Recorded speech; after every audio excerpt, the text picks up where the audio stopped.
So this Ninja blender is one of the craziest things we've ever purchased. One of the things that's really cool about it is actually self-cleaning, and this is because it has a heating feature, which is really unique.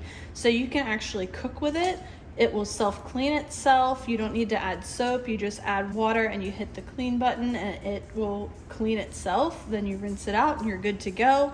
I have actually made soup in it, and I can show you a video of that too, because it actually chopped everything up that I wanted in my smooth, like butternut squash style soup.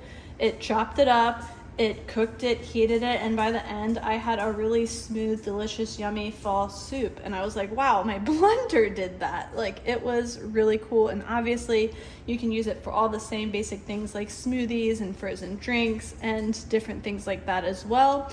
It also has an ice cream feature, which I'm really tempted to use. I just haven't got around to doing that yet, so maybe I'll keep you updated with how that goes. But yeah, you can do so much with this blender. It's incredible. So when you go to clean it, you just add water, secure the lid on, which it's nice that it also has a self-latching lid, so you don't have to worry about anything exploding from your blender. I'm gonna turn it on here and then just press clean, and it will clean itself.